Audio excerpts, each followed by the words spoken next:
Psych 227 Study Session 8 Deception in Research. Introduction. This lecture discusses the use of deception in researches. Learning outcomes.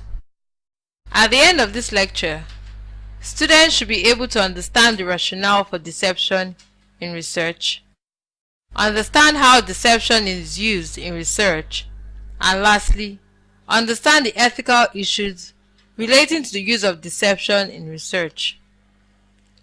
Research. Research is an organized study, a methodical investigation into a subject in order to discover facts, to establish or revise a theory, or to develop a plan of action based on the facts discovered.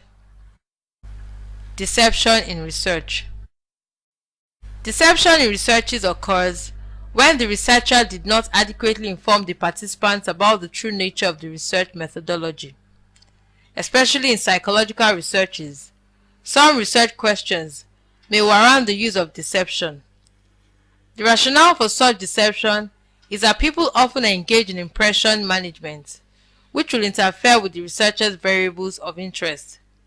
So the researcher purposely misinforms the participants about the true nature of the research and later debriefs participants about the research after the research is concluded. For instance, a researcher might want to test the efficacy of a drug. He or she thus divides the research participants into control and experimental groups and administer placebo and the drug in question to them respectively. The research participants will not have the knowledge of what has been administered to them, so that behaving according to the expectations will not confound the study. The act of administering either drug or placebo to the research participants without them having the knowledge of what they are taking is the use of deception. Bortolotti and Mameli, 2006, justify the use of deception in research by arguing that provided some requirements are satisfied, it is possible to use deceptive methods without producing significant harm to research participants and without any significant violation of their autonomy.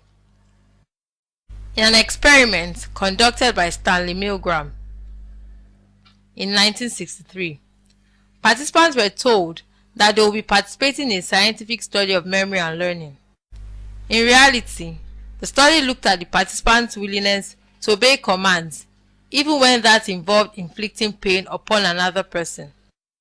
After the study, the subjects were informed of the true nature of the study, and steps were taken in order to ensure that the subjects left in a state of well-being. Behrens, 2002, in Deception, Wikipedia. The use of deception in researches has raised many questions about research ethics. The American Psychological Association has, however, set strict ethical guidelines for the use of deception in researches. Nevertheless, there continue to be debates as to whether or not the use of deception should be permitted in psychological research. Study Session Summary. In this study session, we discussed that deception in researches occurs when the researcher did not adequately inform the participants about the true nature of the research methodology. The researcher purposely misinforms the participants about the true nature of the research and later debriefs participants about the research after the research is being concluded. The use of deception in researches has raised many questions about research ethics. The American Psychological Association has, however, set strict ethical guidelines for the use of deception in researches. End of Study Session 8. Thank you for listening.